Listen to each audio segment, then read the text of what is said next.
Hey, everybody. This is episode 3 of Reviving the Republic. We're back with you here. The last episode, we kind of got into how all this stuff started. The psychological warfare aspect of everything that's going on, how far back it goes. We're trying to lay out the idea that this is definitely not new. You know, all these tactics that are being used go back plenty of years, 50, 100 years. It goes back beyond that, as well. But it is an operation. The American people are having an operation, a military style strategic operation hold on us. It's unconventional warfare. It's a psychological war. Many people are not used to hearing that. It's hard for people to integrate that into their reality. I understand that. It's not something that you're used to. War is generally, you think of war as being a frontal assault, bombs, infantrymen out there shooting M16s and whatnot. This is a different kind of war.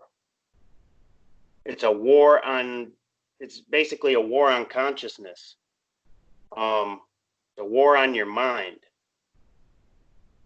And it's a real thing.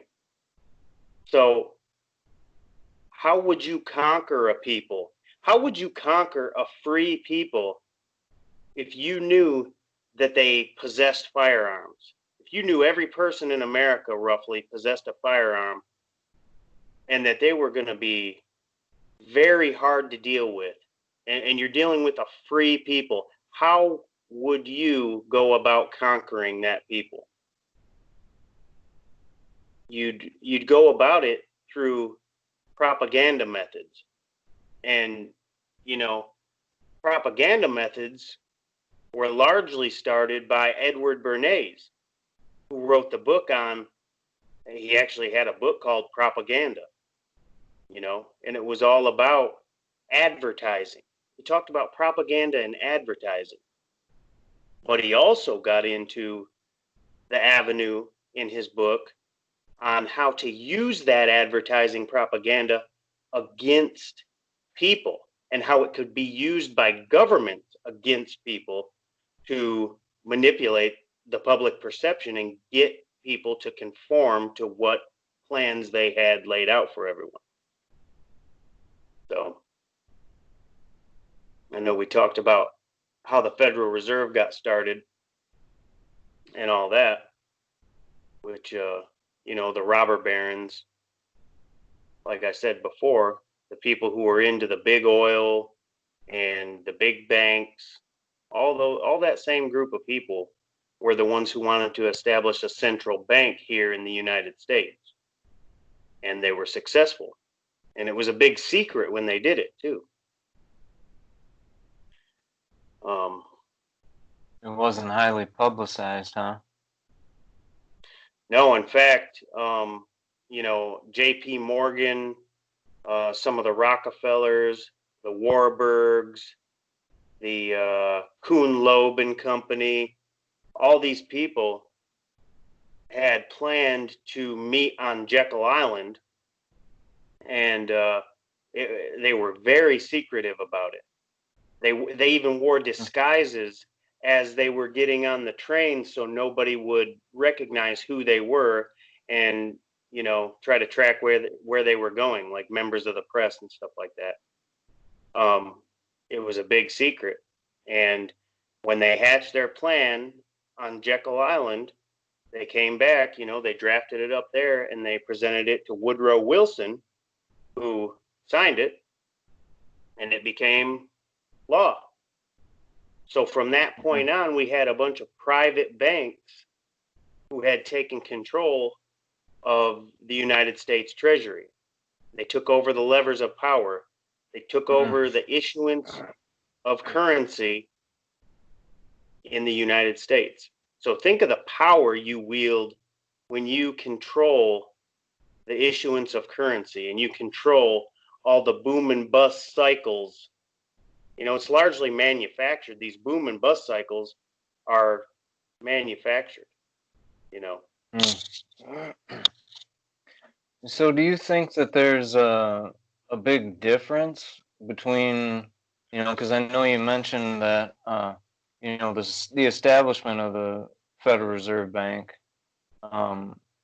was like a milestone. Is there much difference in what we were fighting as far as establishing our independence in the first place to what that milestone represented and then what we're dealing with now? I mean, is it still like that same battle between the same people or the same types of people? I mean, what's your take on that? Yeah, I definitely think it is. I think from the time that the United States was founded, I don't think the enemy ever quit. I think from the very time the United States was founded, we had people still working against the best interests of the United States. So those people that we defeated, they were obviously pissed off. They never stopped. So they had infiltrators come over. They had people that were still loyal to Britain coming over and infiltrating and doing all they could to kind of break up what we were trying to establish over here. And that's where you get all these roundtable groups that I mentioned in the last episode. You had the Rhodes, the whole Rhodes Scholarship thing.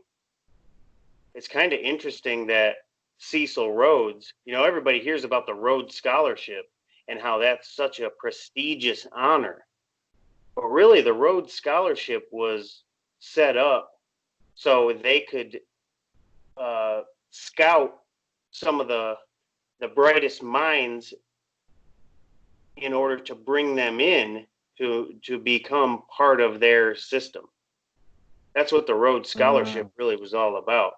It was a recruiting mechanism for these roundtable groups to seek out the best and brightest minds and bring them into the fold of their globalist system. It's really interesting. There was a book written by a guy named Carrol Quigley, and Carrol Quigley wrote a book called Tragedy and Hope. And Carrol Quigley was one of Bill Clinton's mentors. In fact, I think Bill Clinton had made a public statement that Carrol Quigley was his favorite professor in when he went to university. But Carrol Quigley is an interesting person because he was the historian of these roundtable groups, and he was a respected university professor who was actually sympathetic to their cause, the roundtable groups. He was sympathetic to their cause. He wasn't necessarily one of them per se, but he agreed with their plans, and he got in good with them, and he decided that he wanted to write their official history, which they allowed him to do, but it was never supposed to make it out. Meaning, the book that he was writing and the notes that he was taking was supposed to be an internal history for the roundtable groups. And eventually, from my understanding of what happened was, it was a limited printing of these books, and he lists their methods and everything. And if you read the book Tragedy and Hope, you'd be very surprised at what's in there, because they lay it all out about how there's this oligarchy of people who will use the mechanisms of government. They will use Democrat, Republican, socialist, communist, even freedom movements. they will use them to their benefit in order to further their agenda. They speak openly about it. So that's a good book. And to any viewers that really want, I mean, that book's like 1,100 pages long, or maybe even more than that. It's a huge book. But there's a Cliff Notes version of the book written by a guy named Joe Plummer, I think is his name. And anyway, he wrote a really interesting reference work on the book called Tragedy and Hope. And it's called Tragedy and Hope 101. And I think you can find it on Audible. I think there's actually a free version on YouTube of the book Tragedy and Hope 101. But it gets deep into it. You know, he quotes from the book Tragedy and Hope in it. I mean, it's all in their own words. And and it's interesting because these billionaires who were the big oil tycoons and the ones who were, you know, the first ones to establish the Federal Reserve with their private banks, because that's all the Federal Reserve is basically a group of private banks who have a quasi-government operation, only in the sense that they've taken over the levers of the Treasury and they're in control of the Treasury, but really they're for-profit private banks. Just think about that for a minute. I mean, that should piss everybody off, you know? Right. That these private banks and these people who were into the big oil business and everything, their public historian, or their private historian rather, in Carrol Quigley, wrote all about how they would use different mechanisms in order to take over society and fulfill their plan, which their plan was a world socialist superstate. And it seems counterproductive that billionaires, these capitalists, would want socialism. But when you think of it from the perspective of they're not really capitalists to begin with. You know, that's another thing. We talked in the last episode about how people use the cover of America and then do all these dirty deeds wrapped in the flag, and then it gives America a bad name. Well, that's exactly what these people have done to capitalism. They have wrapped themselves in the term capitalist when they are really anything but capitalist. They are not free market. When you think of capitalism, you think of free markets, you know. When you think of Austrian economics, you think of free market capitalism, you know. The markets have to be free. These are not free market capitalists. These are crony capitalists. These are anti-free market. They're trying to capitalize on cronyism and creating a playing field where competition is not allowed. They're monopolists, monopolistic capitalism. So it's kind of the anti-capitalist under the clothing of being a capitalist. You know? I see. Right. So you look back at Rockefellers, and what did they do? They monopolized the oil. You know, Standard Oil had to be broken up because it had a monopoly. And, you know, the Rockefellers didn't do too bad on that deal right there either, because they kind of made out like bandits even after their oil company was busted up. But you know, that's what they were all about. You know, I mean, I think it was David Rockefeller. It was either David Rockefeller or Nelson Rockefeller who publicly said competition is a sin. You know, they didn't like competition. They were monopoly men. Yeah, of course not. Yep. Right. So these are the people at the top. You know, these are the people that we're dealing with. These are the big money hustlers at the top. you know. And of course, below them, they've got foot soldiers that do their bidding for them. You get lower down the line, then you got the politicians and, you know, the military industrial complex below them. Somewhere right up near the top, though, somewhere right up near the top, you got all the scientists and the psychological warfare technicians and, you know, people running big tech, you know, because what they stated was they want a technocracy. This idea of a technocracy has been around for quite some time. But, you know, it's all about controlling society. They don't want a free nation. A free nation to them is like, they despise that as much as they like free markets. You know, if you look at what they want to do to America, think of it in terms of what they want to do to free markets and how Rockefeller said competition is a sin. They don't want competition. They're monopoly men. They're monopoly men on every level, right? So they're control freaks is honestly what they are. They want to control everything down to the minute detail. Right. They're trying to mitigate their risks, right? I mean, that's the whole thing. A free society, a free market has competition, and the potential is there that they could be, you know, outdone, outcompeted, whatever. Right. Rose up against, you know. Mm-hmm. Right. Yeah, that's crazy.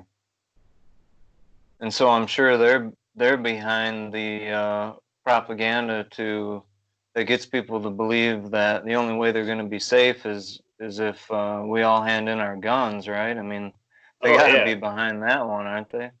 Right. Well, yeah, that's kind of a UN-led thing. And if you look at who donated the land to the United Nations, it's the Rockefellers. Rockefellers are, you know, the United Nations building sits on Rockefeller donated land. And it was they had a huge hand in creating the United Nations. So that's kind of their baby. And you look at who else is involved, and it's all these players that we see today. You know, people like George Soros, people like Bill Gates, the Clintons, you know, all these people. So yeah, the UN, when you think of the UN, think Rockefeller, because there's no difference. And the UN is largely the ones pushing, you know, the global gun ban, the small arms treaty that Obama wanted to sign into law, all that stuff. Back when Obama was in office, there was that big scare that the UN small arms treaty that Obama signed, I'm pretty sure he signed it, but it wasn't binding. But, you know, that was the big scare. It wasn't binding because it was basically from a foreign body, you know, so America still has. Yeah. And these people aren't Americans, per se, right? I mean, they're not. Right. They're not really. Go ahead. Right, they might have been born. Some of them might have been born in America, but their ideology is definitely not American. They're self-proclaimed internationalists. Gotcha. Now, doesn't Bill Gates' family go back in close connection with the Rockefellers? But it's not just that either, right? I mean he's in bed with a lot or all of these people, isn't he? I mean, isn't there connections? You know, not to just pick out one person. I mean, I think he's obviously a hot topic right now, but yeah. Let me just go back to, I wanted to address one thing. We're talking about the internationalist thing. David Rockefeller wrote a book called Memoirs, and in that book, he called himself a proud internationalist. And he even has a quote in that book where he says, I've been accused by extremists from either side of the spectrum, and I've been accused of working against America's best interest to create one world, if you will. And to that charge, I stand guilty. So he flat out tells you, he's like, yeah, I have no allegiance to America. I'm an internationalist. But to go back to Gates, Gates has worked hand in hand with the Rockefeller Foundation.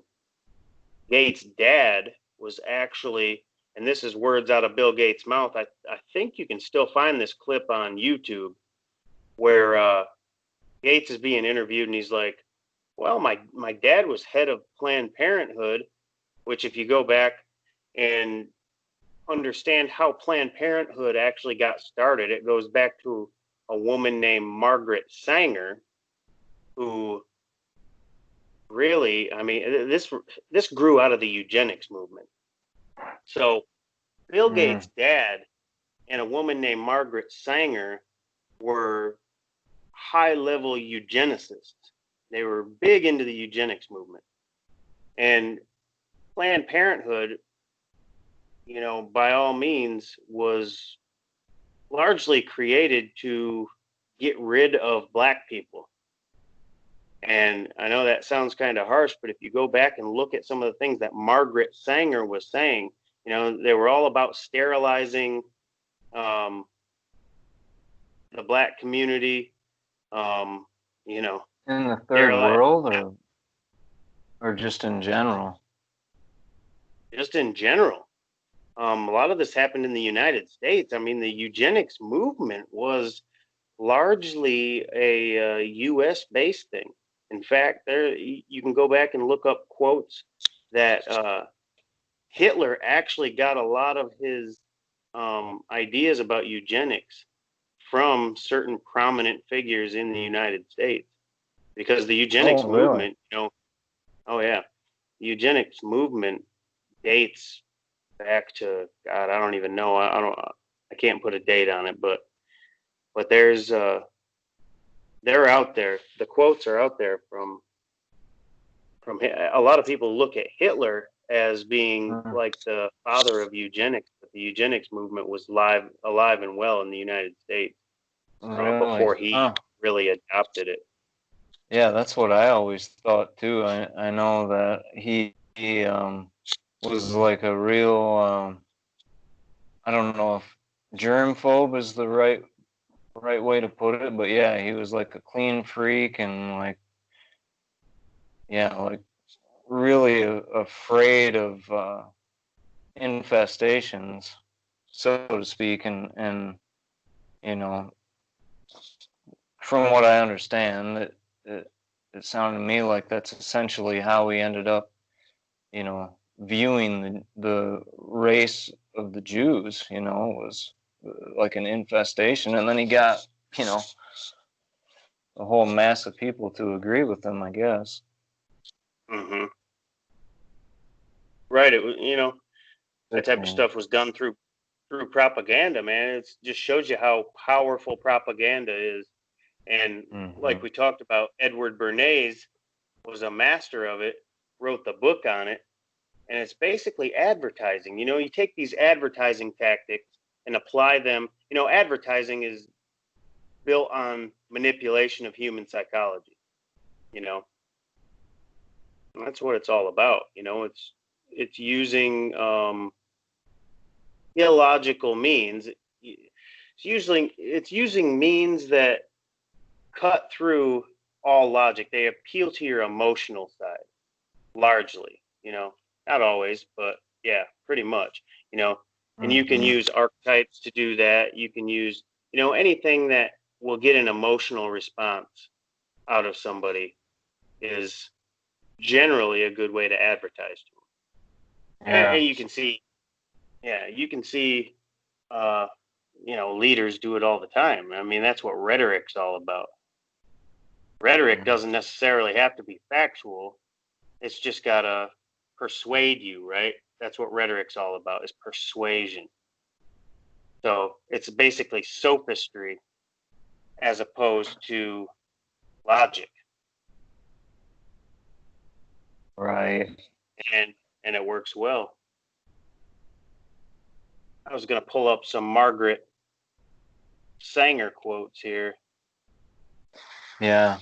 Yeah, that makes a lot of sense though. While you're doing that, I mean, you just think about some of the stuff that's going on now, whether it be, the scare from COVID-19, and how that played on the emotions, particularly fear. But more than that too, I mean, the Antifa movement, I mean, um, that's a strange ideology to look into. I mean, it's based on well, it's a victim mentality, um, and their reasoning for their violence is like it's a preemptive self-defense in their mind, if you can reason that out.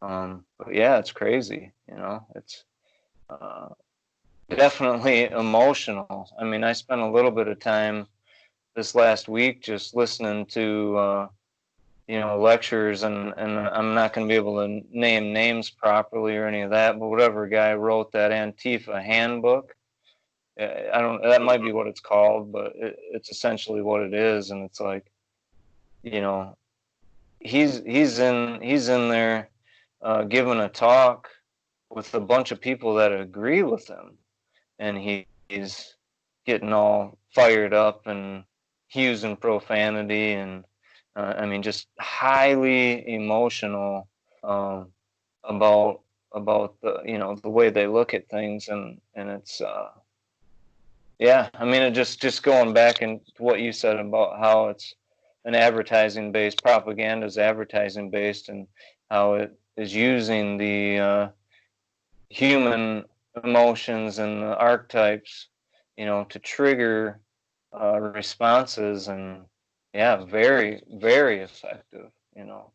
Oh yeah, definitely. It's interesting. Yeah, Crazy. it's all about manipulation of the mind. Um, there was a famous advertising, basically a famous ad where I want to say it was Betty Crocker. Maybe it wasn't Betty Crocker. It was one of those though. It was some sort of cake mix, right? And the cake mix wasn't selling very well. And they had all kinds of this cake mix that they had to sell. So they got a PR firm involved, and they came up with, they just tweaked one thing. They added an egg to the advertisement. And after they did that, the stuff started selling like hotcakes. And you think, why is that? And it appealed to the subconscious mind of women. I mean, it sounds crazy, but this is a famous story about the beginning of advertising. And the egg, because the egg symbolizes life, the womb of the mother. It's very interesting. But Wow, yeah, that's incredible. Yep. Yeah. I know we're kind of jumping around here, but to jump back to the Antifa thing, the flag that they use isn't even a new symbol. No. Have you seen that? Mm-hmm. That same symbol was used by other socialist communist groups in the past. I mean, it's literally almost the exact same symbol. Yeah, that's another thing I'd like to maybe do a video on. I've started some of my research into it, but just to kind of lay out what that ideology is about and the history of it, because I think that'd be interesting for people to see, just to kind of try to understand them a little bit better, and it's just one more thing to be a little more aware of what's going on, and what the history of it is and what the results were and all that stuff. Mm-hmm. Yeah, definitely. So back to Margaret Sanger. She was the one that started Planned Parenthood. And I'm just going to read, look, just so you know, this is not a biased article. This is just what comes up straight up off the Wikipedia, which obviously, Wikipedia is not good for everything, but if anything, it's going to be more slanted towards people that support Margaret Sanger. But just a quick overview. Margaret Sanger, born 1789 through 1966, was an American birth control activist, sex educator, writer, and nurse. Sanger popularized the term birth control, opened the first birth control clinic in the United States, and established organizations that evolved into the Planned Parenthood Federation of America. And then over here, it says she founded Planned Parenthood, the American Birth Control League, and International Planned Parenthood Federation. You start looking into who Bill Gates' dad was. He was also basically a founding member of Planned Parenthood, sat on the board. He was basically the head of Planned Parenthood. All these are eugenics organizations that, hide under the cover of women's reproductive health, when really there's a deeper agenda to all of that. There's actually multiple levels to that.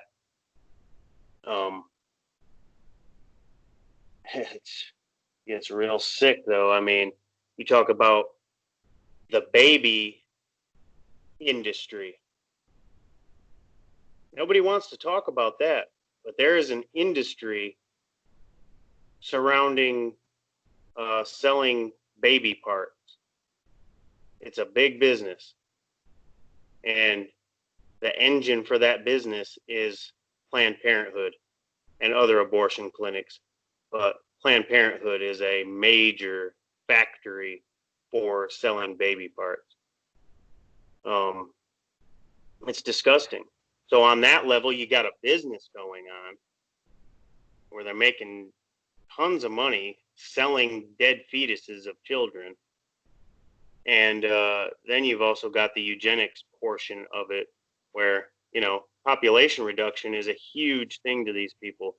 Like Bill Gates, we've talked about the speeches that he gives, the TED Talks that he gives about population control, population reduction. I believe he and Rockefeller were, or probably still are, a part of, I think it's called the Population Control Federation. I might be butchering that, but it's something like that. But yeah, if you look up Margaret Sanger's quotes on getting rid of people, it's pretty amazing.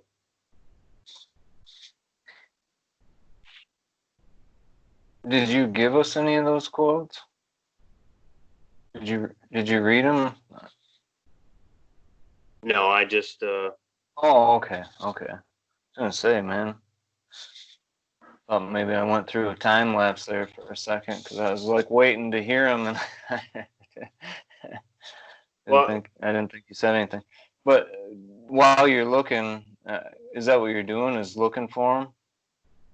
Yeah. I've got some right here. Oh, okay. But yeah, I didn't even. That's kind of a slick name because I didn't even realize that Planned Parenthood also had something to do with abortions. I just literally thought it was like birth control and that sort of thing. I didn't realize that it. Huh. Well, Planned shows you Parenthood. What I know about that. Oh yeah, man. Planned Parenthood is all about abortions, man. They've got you can go online and look up former Planned Parenthood director if you type that into YouTube, it'll come up. And she basically gives a very candid interview of the operation that they're running there. And it's sick, man. Mm. Yeah, it's gross. She talks about how they're coached to basically talk people into getting abortions. It's like they're selling abortions to the women that come in there, trying to sell them on the idea of getting an abortion. And she talks about the money that can be made from selling these baby parts. The fact that it's an ongoing joke that the freezer that they hang the babies in, they call it the nursery. And it's like this sick ongoing joke. And yeah, it's disgusting, man. So here's some quotes from the woman who founded Planned Parenthood. No woman can call herself free until she can choose consciously whether she will or will not be a mother. The submission of her body without love or desire is degrading to the woman's finer sensibility. All the marriage certificates on earth, to the contrary, notwithstanding. Birth control must lead ultimately to a cleaner race. This lady was all about race purity, and that's where the whole eugenics aspect comes into it.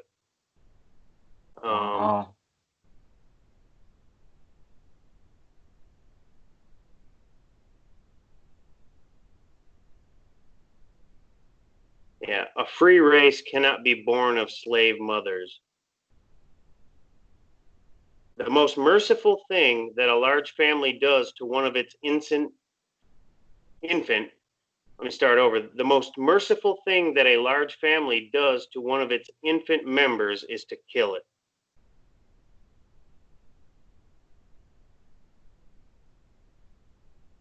What the heck?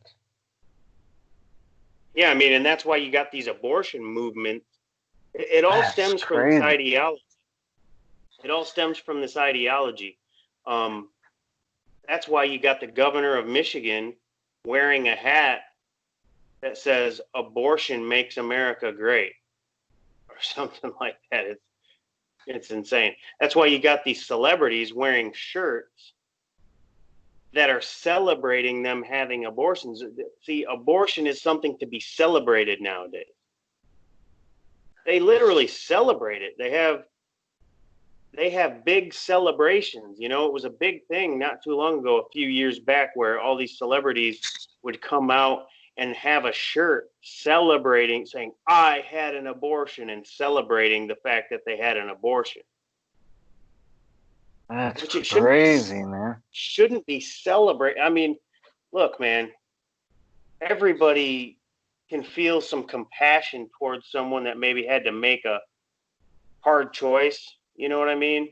Say the baby was in danger or the mother was in danger and the doctor had to make that call. You know, okay. You know, we realize that these types of things can happen and do happen.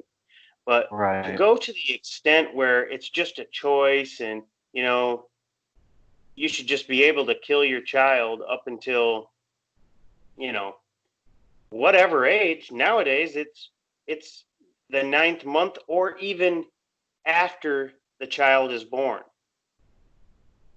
Like the one governor was talking about.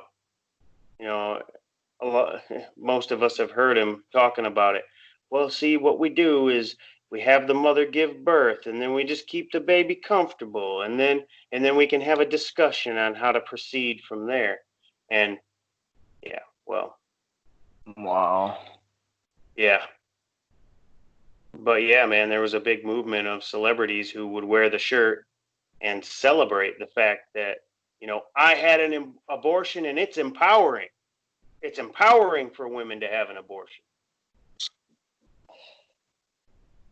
So that's so backwards. I mean, that's crazy. I mean, it seems like the kind of thing that you wouldn't wish on anybody to have to go through. Like you Right. said, I mean, if that what should be a tough decision needs to be made or ends up being made, like, man, I wouldn't want anybody to have to go through with that. Like, that seems like the kind of thing that would give you nightmares, And I'm not trying to be insensitive about it. I mean, like I realize it gets into, an issue like, well, it's just a tough issue, I think, to try to talk about. I think it's pretty hard to make a moral case for abortion, but Yeah. the idea that, should it be illegal? Well, I don't think that things that, aren't moral should necessarily be illegal. For one, you're never going to stop it, right? I mean, that's the thing. I mean, it's going to be less safe, um, and you know, I think anytime you make something illegal, you better be really careful about what that is and why, and not to Sure. detract from what you're saying, but it's obviously a tough issue. But I guess just all I'm getting at is you know, even if at the time you feel empowered, let's say, um, man, how are you gonna feel 5 years, 10 years down the road? Are you gonna remember that due date? You know, um, man, I just that's a bad deal. That's a bad deal. And Yeah. then to promote it like that, and try to make it into something that it's definitely not, that's crazy. And it's like a promotional, like, well, a woman should have the rights to her body, and I agree with that. But then the dichotomy of pushing vaccinations and how they should be mandatory, and it's like, well, you should only have the rights over your body under certain situations. If it comes to killing a fetus or a baby, well, that's one thing, but sticking an unknown substance directly into your bloodstream, well, that, yeah, you don't get a choice there. Right. Right.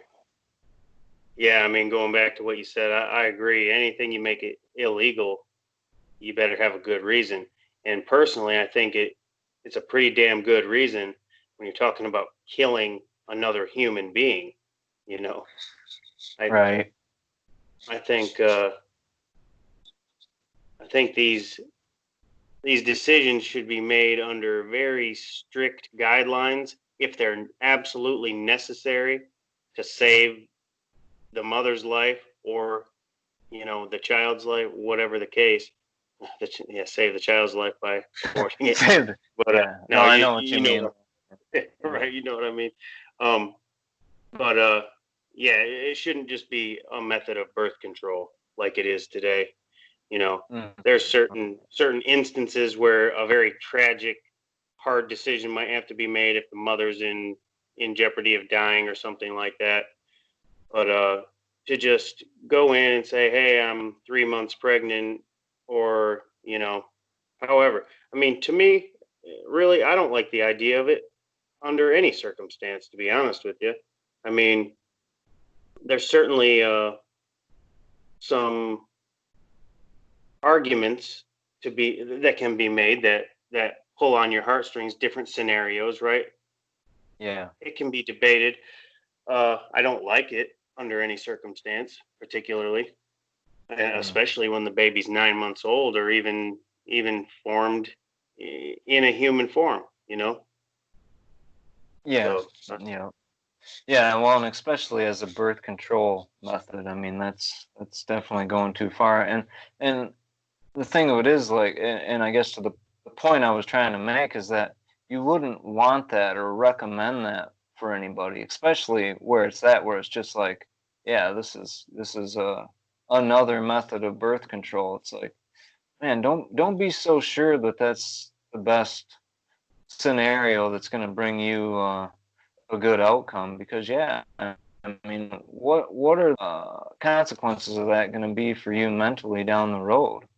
You know, it seems like something that should be, like you said, very, um, approached with a lot of caution.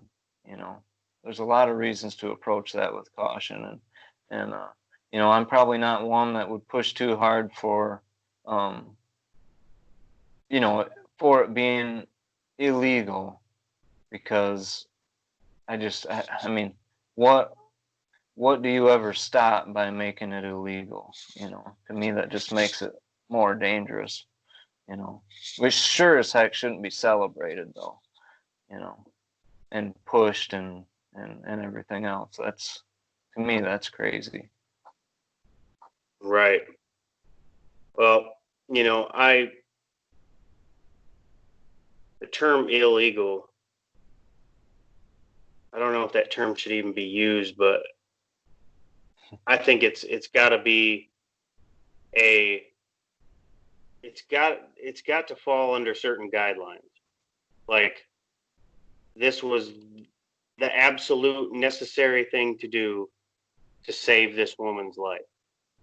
You know, I mean, if we, you know, should murder be illegal? You know what I mean? Like, I mean, Right. it's like, to me, that's murdering a child.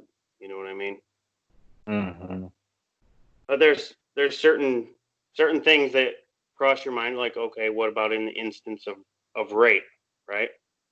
Mm-hmm. Like, what about in the instance of incest? These are the real tough conversations Right. to have, because, you know, there's been women who have been raped and then give birth to that child and put it up for adoption, or there's been women who have even kept the child. Does that constitute the right to end that life? That, I don't know. See, that's the thing.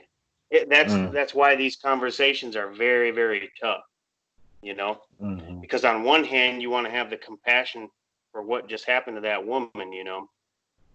Do you want to get raped and carry some guy, some despicable piece of trash's child, and have to give birth Right. to that child? On the other hand, is it that child's fault? You know, these are the tough discussions, you know? But if the woman didn't find out until the child's, you know, 3-4 months in, you know, obviously you would think she would have a hint that something's going on. But there's been other cases where people didn't even know they were pregnant up until almost time to give birth, which is a rare occurrence, obviously, but you hear those stories. It So does happen. yeah, I mean, it's crazy, but these are the tough discussions. These are the actual discussions that need to be had, you know, Mm. I think, anyway. It's Yeah. like anything else. The issues, the real core issues, never really get talked about. It's always just politicized in extreme ways, you know.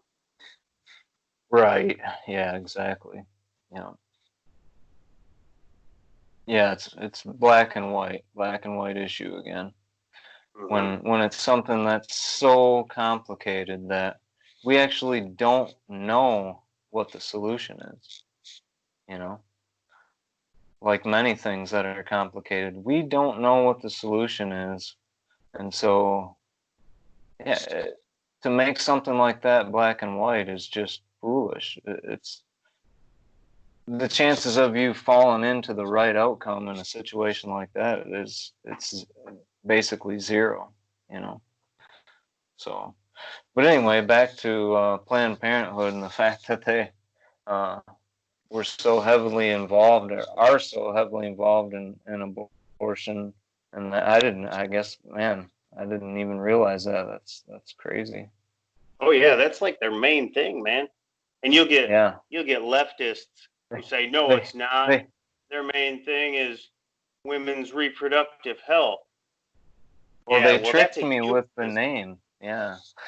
Yeah, exactly. They, Well, Planned Parenthood sounded like, yeah, just like traditional birth control and you know, planning when to start your family. Yeah, they got me on that one. right, yeah. Yeah, they're all about abortions, man. Hmm. I don't read And the paper enough. yeah, they're largely government subsidized too. So, and I know, there's been fights over that. There's been a lot of arguments over that. And the fact that, they're government subsidized, they're getting a bunch of government money, bunch of taxpayer dollars, and then they're donating like, what was it, $3 or $6 million to Democratic candidates. So it's like, if you got that type of money to donate to these Democratic candidates, what the hell do you need our tax money for? Right. Why should I be subsidizing your abortion? Right. So anyway, I mean, we started off on, the agenda and how that kind of led into eugenics, and we got going down that road, and then it ended up a discussion about abortion. But I mean, hey, these are all good conversations. These are conversations that need to be had. They're important. I mean, wherever the conversation leads, it's all interconnected. So, it's interesting that we can start off on basically the Federal Reserve and end up on abortion, and then get into the details of abortion on, whether or not there's certain instances that pose a real problem when you're trying to work it out ethically, as to, what the right answer is. Now, like I said before, I mean, my main stance, my primary stance is, it disgusts me. You know what I mean? That's my main stance, is that it's overall abortion is pretty disgusting to me. Yeah. But then you get into these in-depth conversations about it, and you can realize there's things to talk about. I think if it's got to be done, it should be. Gosh, it's got to be under very, very restricted and very, very specific circumstances. And I don't even know the extent of those. I know how I feel about it. To me, it's a touchy subject. But yeah, I mean. Yeah, and this might be a good point to kind of to make here, because even with this issue, if you look at, something like Planned Parenthood, and I know you've already mentioned it, but the issues and the different things like that, where there's pretty major propaganda campaigns that are launched, and so here's an issue where that's the case, and then you follow it back and you see who it is that's involved, and I know you've already talked about Bill Gates's family, his dad being one of the founding members of Planned Parenthood, which that takes on a whole new light for me now, because I learned something there. But I mean, you'll have to talk about this more. Maybe you know more about it, but isn't like Hillary Clinton like a big Planned Parenthood person, and received a lot of funding for her campaigns and different things through them? I mean, is that something you can talk about? Yeah, I wouldn't doubt it. I mean, I don't know specifically if Hillary Clinton got money from Planned Parenthood, but I know it was a big deal that Planned Parenthood was donating to Democratic candidates. So it would not surprise me if she's one of the ones. It's almost a certainty that she would be one of the ones that ended up getting campaign money from them. But right, and yeah, she's been a huge proponent of Planned Parenthood, along with AOC and just your typical leftist politicians. Mm-hmm. Yep.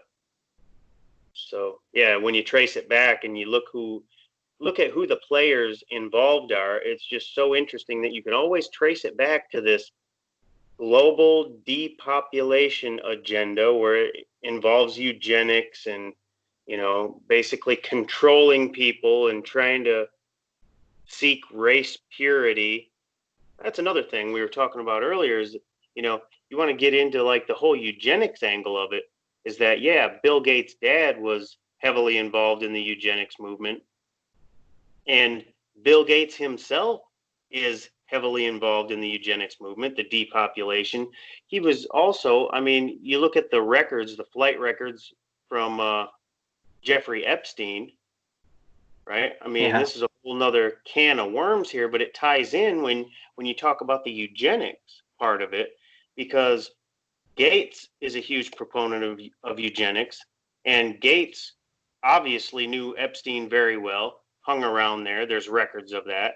And you start digging into Epstein. Not only was Epstein running the child sex trafficking ring, likely for blackmail purposes, and he had this whole group of scientists surrounding him, with Gates basically being like the head tech scientist that was heavily involved.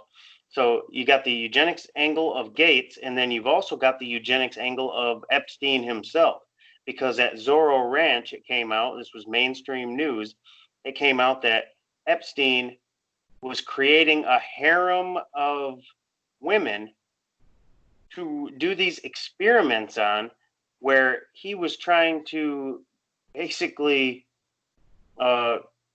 just seed the world with tons and tons of little baby Epsteins that he would impregnate these women with. So it was basically a eugenics operation, in the sense that he was trying to create as many little Epsteins as he could and raise them and have them then be in these positions of power. He had a breeding program. Wow. I mean, this is the type of stuff that happened at that Zorro Ranch that they still have yet to raid, as far as I know. Does that make any damn sense to you? So look, you got the guy like Epstein running the child sex trafficking ring, compromising politicians, had Bill Gates as one of his right-hand men. They're both into the eugenics movement. You know, God, what does this speak to? I mean, how deep does this rabbit hole go? I mean, and that's why we can jump from one topic to the next like this, is because they're all interconnected. You dig deep enough, you're going to find all these connections. That's why we can start talking about Cecil Rhodes and the Milner group and the roundtable groups, and how they were involved with the big oil tycoons, and how the oil tycoons were then the banking tycoons, and how they took control of our government, and then how it filtered down. And now you got the same groups that are tied into the Rockefellers, who were the oil and the banking groups, part of it anyway, and what their agenda is through the UN, and then how that leads into all these other foundations like the Clinton Foundation, the Gates Foundation, the Rockefeller Foundation, and what their agendas are for the world, because they all interconnect through this eugenics and population control agenda. And at the end of the day, that's really what it's all about. They want a technocracy in place. We could talk about 5G for a second, because that now it's big tech. Yeah.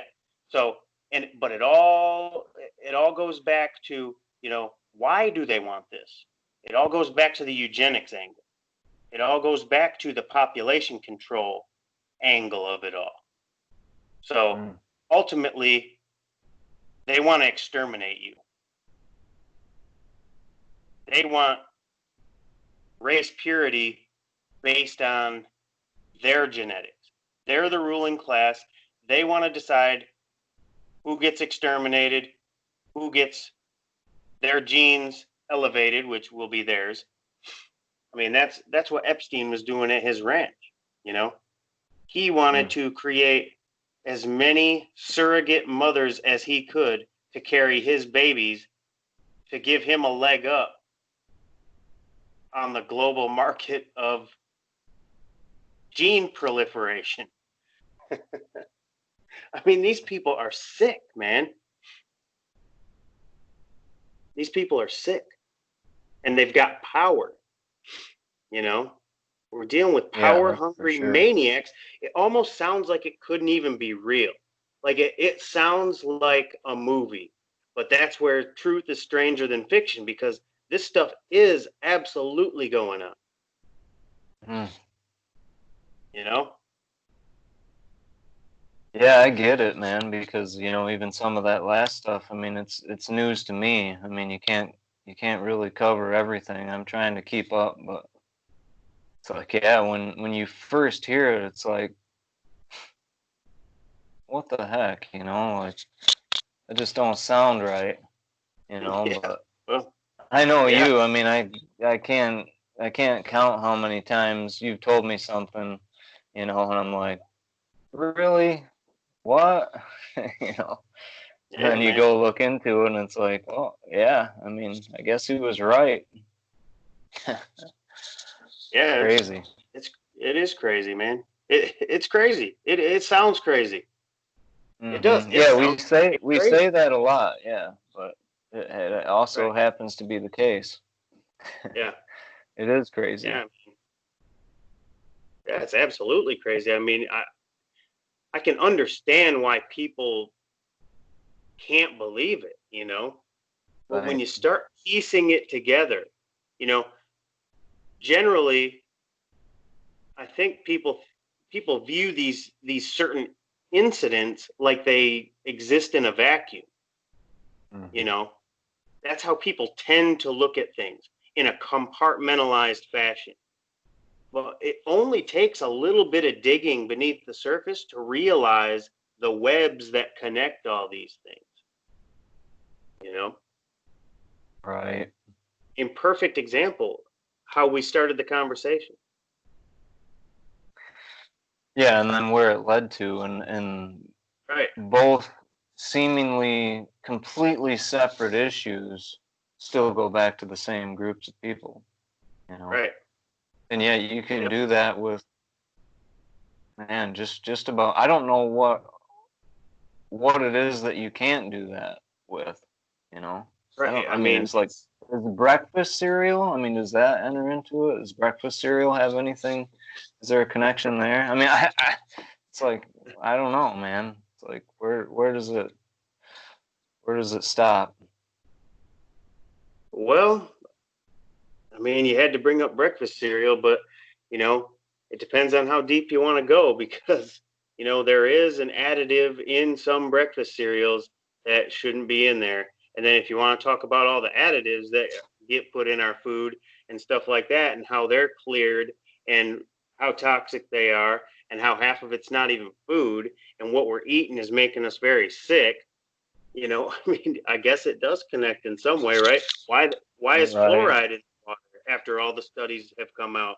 You know, big Oh university yeah. studies talking about how many IQ points it lowers, and how, you know, how it's bad for you to actually be drinking fluoride, yet you don't see any of the municipalities taking the fluoride out of the water. I mean, I don't see it happening on a mass scale. I can still go to Walmart and find baby water with sodium fluoride added to it.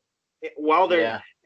I can stand there in front of the shelf, see that it's there, and then I can look up the university studies on my phone as I stand in front of the water and read all about how it's basically terrible for your brain and terrible for your body and all the health risks involved, but yet it's still there. I Yeah. mean, Yeah. They got me on that one. I can remember, mixing formula when my first child was young, was a baby, mixing formula with, gotta have that fluorinated water. You want healthy teeth, don't you?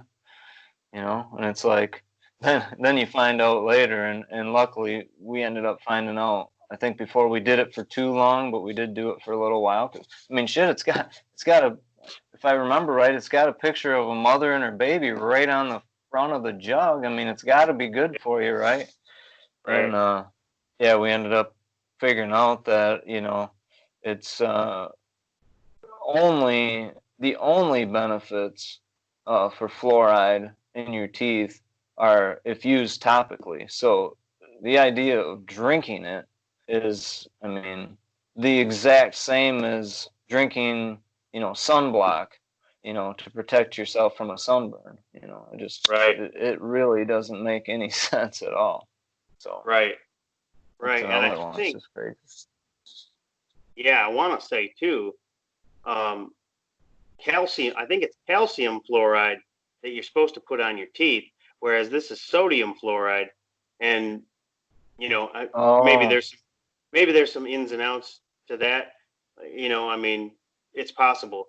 But you look up the MSDS sheet of sodium fluoride, and it states right on the MSDS sheet that it's a toxin, that it causes dental fluorosis when, it actually, and I know you get into the research on it and they say, well, no, that's actually part of it because it causes the fluorosis, which then causes the teeth to strengthen. But if you get too much of it, then it actually breaks the teeth down.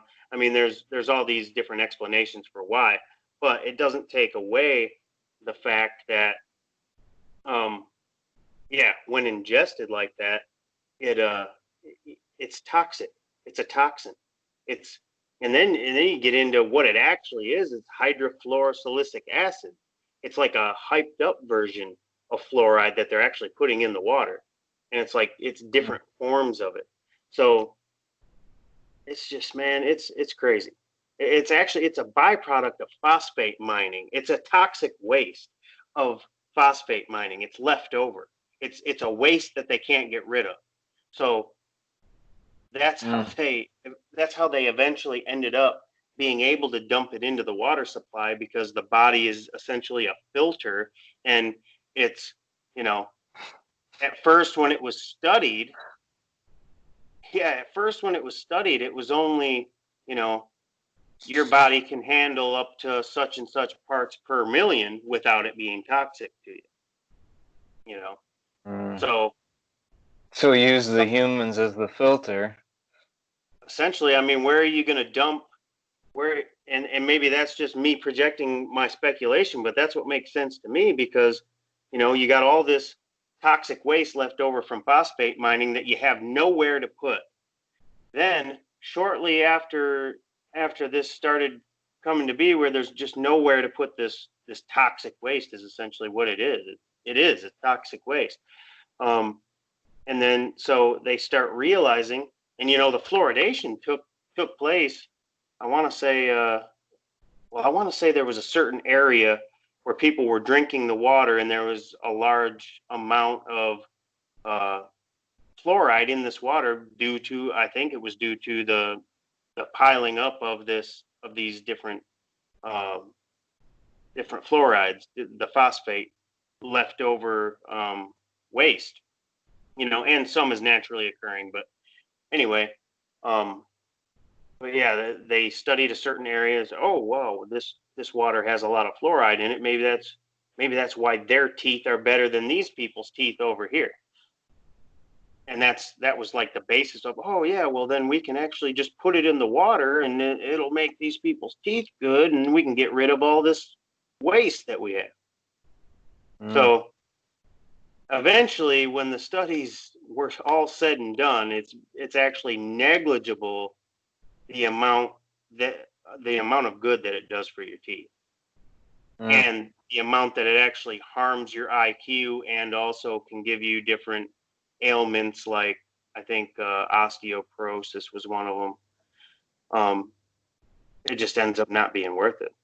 So, all right, it's crazy. Yeah, man. And then, I mean, to tie this all together, you get into some of the old eugenicists like Bertrand Russell and some others. They talk about how chemicals will be introduced into the bodies of humans later on in life during the final revolution in order to make them docile and dumb them down. I believe it was Bertrand Russell who said, diet, injections, and injunctions will be introduced into the population as to make them incapable of protesting against their government. So that was Bertrand Russell, famous philosopher. And also Wow. we have the same thing stated by Aldous Huxley, who, by the way, ran in the circles of the Fabian socialists.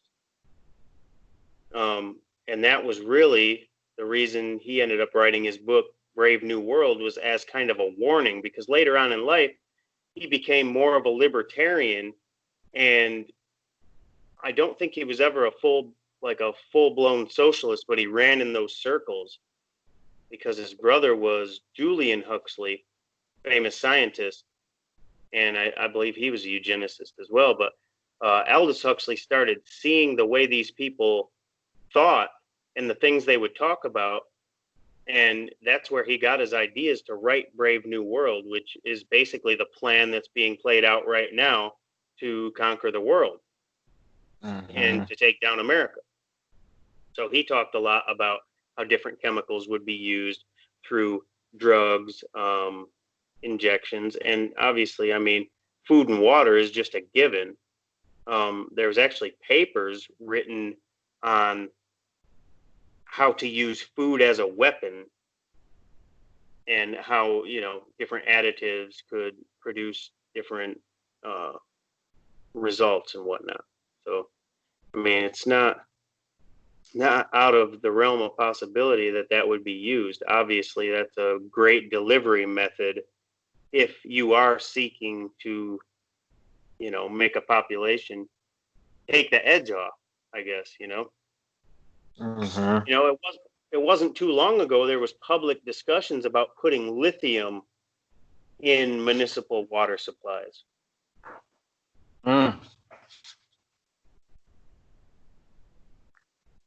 What good would that do? I think the articles were to basically lower aggression and stuff like that. Yeah, it's been a while since I've looked the articles up, but yeah, that was a big discussion a few years back. Jeez.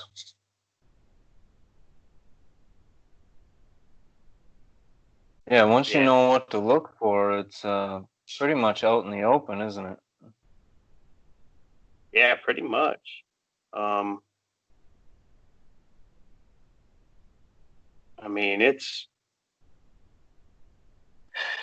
if you look at some of the writings from these old eugenicists, you come across a lot of this stuff on how they want to control the population.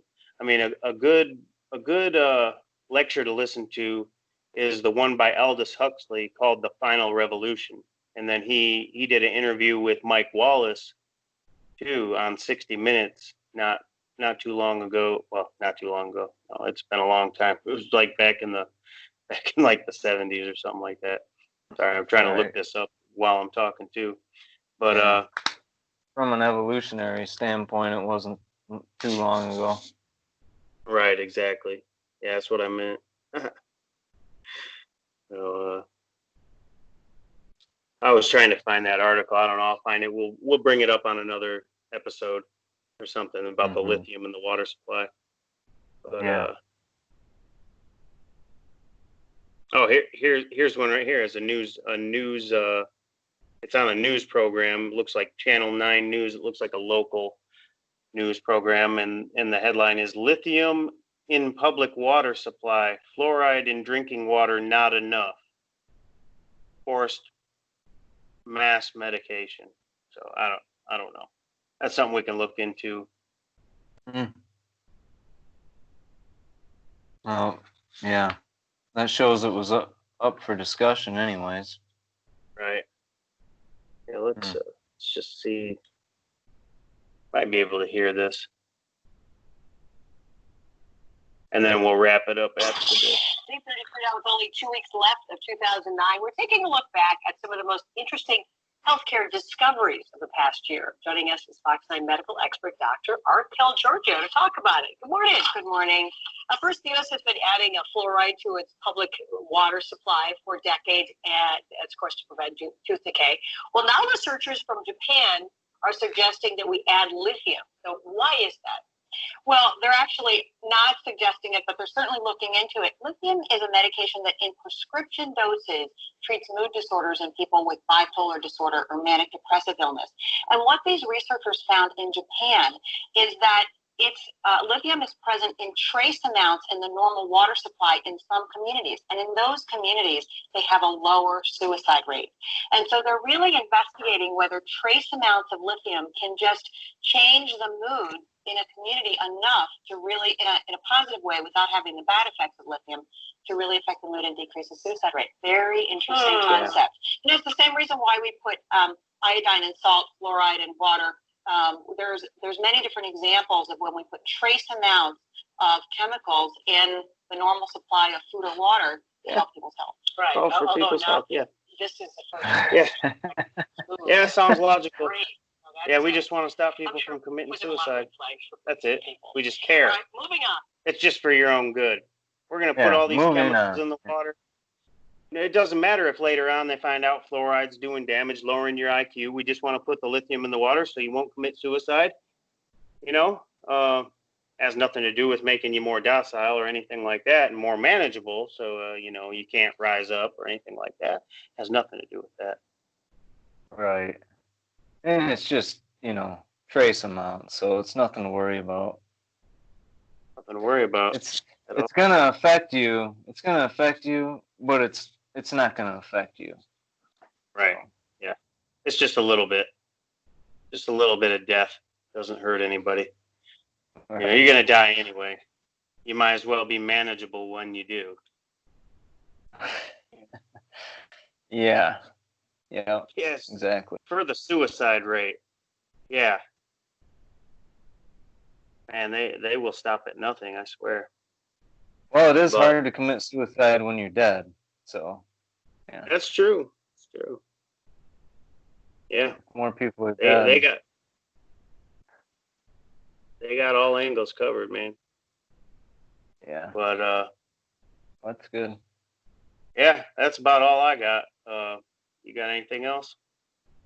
No, I mean, I don't think so, man. Sorry, I didn't really add a lot to this one, but it was interesting anyway. A lot of good information, so. Yeah, it's all good, man.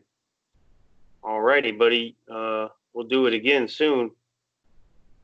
Sounds great. Take care, man. Oh, yeah, by the way, for anybody listening, make sure you like, subscribe, hit the bell, contribute to the comments. We want to engage with people. We want a good back and forth. If there's anything you want us to discuss, research, talk about, by all means, leave some comments in the comment section. And, we will see you next time. Sounds great.